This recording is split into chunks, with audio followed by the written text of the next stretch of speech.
नमस्कार। आज हम भारतीय साक्ष्य अधिनियम यानी बीएसए की धारा 4 पर थोड़ी बात करेंगे।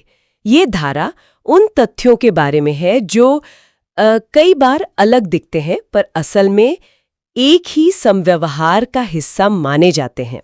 आज हम यही समझने की कोशिश करेंगे कि कैसे कुछ घटनाएं जो सीधे तौर पर केस से जुड़ी न लगें, वो भी कानूनी तौर पर अहम हो सकती हैं।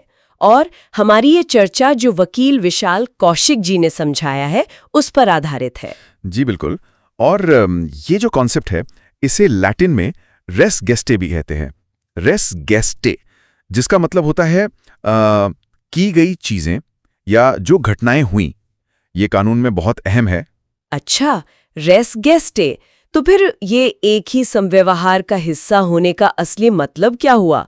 मतलब अगर कोई बात सीधे झगड़े की जड़ नहीं है तो वो अहम कैसे हो जाती है? देखिए, बात ऐसी है, कुछ तथ्य या बातें होती हैं जो भले ही अपने आप में विवादित ना हो, लेकिन वो किसी विवादित तथ्य से इतनी करीब से जुड़ी होती हैं, चाहे वो कारण हो या नतीजा हो या बस उसी पूरी घटना का हिस्सा हो, कि वो एक ही लेन देन या घटना का पार्ट बन जाते हैं। और तब उन्हें प्रासंगिक माना जाता है। और इसमें मजे की बात यह है कि वो कब हुए या कहाँ हुए वो उतना जरूरी नहीं। ओह अच्छा। जितना उनका आपस में जुड़ाव जरूरी है। अच्छा, तो मतलब connection is the key, time या जगह नहीं।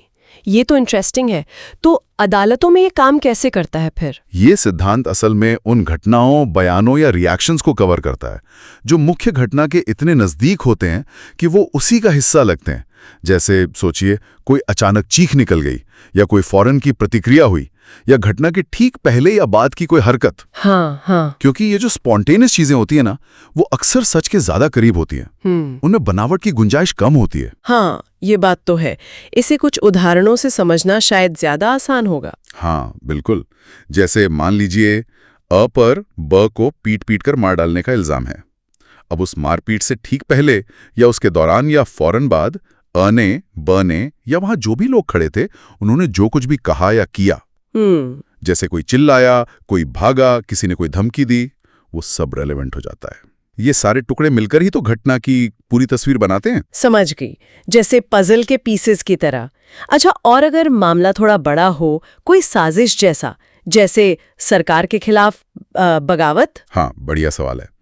मान लीजिए, अ पर इल्जाम है कि उसने भारत सरकार के खिलाफ युद्ध छेड़ने की साजिश में हिस्सा लिया, जिसमें कई जगह हथियारबंद लड़ाइयां हुई, प्रॉपर्टी लूटी गई, जेलों पर हमले हुए। अब हो सकता है अ खुद हर जगह मौजूद ना रहा हो। हाँ, ये तो मुमकिन है। लेकिन अगर ये साबित हो जाए कि ये सारी कार्रवाइयां एक ही कॉमन मकसद से की गई थीं, मतलब विद्रोह के लिए, तो वो सभी काम रेलेवेंट माने जाएंगे, भले ही अ उसमें सीधे तौर पे शामिल न दिखे। वो सब एक ही समव्यवहार का हिस्सा हैं। अरे वाह! और मानहानि जैसे मामलों में, जहां सारा खेल शब्दों का होता है, वहां भी ये लागू होता है? बिल्कुल होता है। सोचिए, अ ने ब पर मानहानि का केस किया क्योंकि ब ने एक चिट्ठी में कुछ बुरा भला लिखा।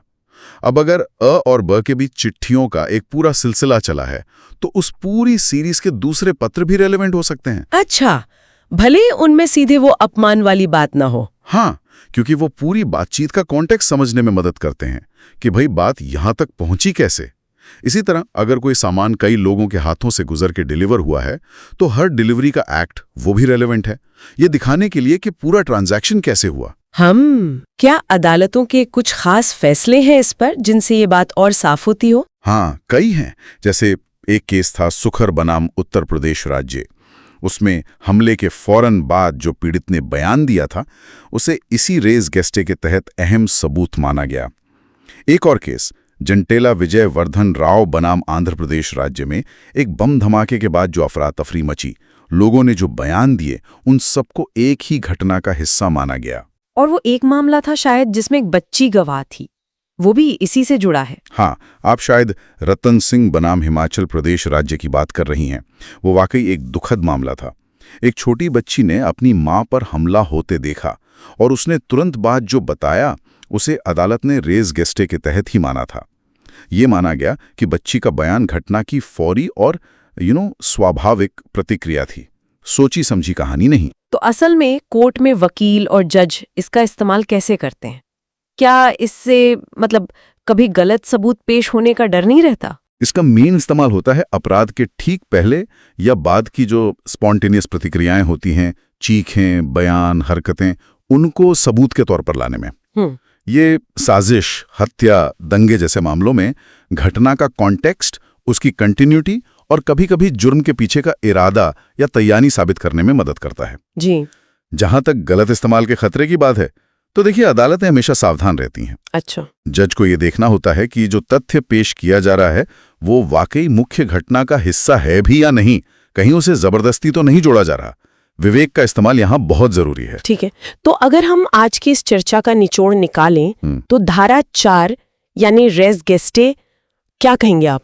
निचोड़ ये है कि ये सिद्धांत एक तरह से कोर्ट को टुकड़ों में बंटी जानकारी से आगे देखने में मदद करता है, घटना की एक पूरी जीती जागती तस्वीर बनाने में मदद करता है। ये उन कड़ियों को जोड़ता है जो पहली नजर में शायद बिखरी भी लगें, पर असल में एक ही कहानी का हिस्सा होती हैं।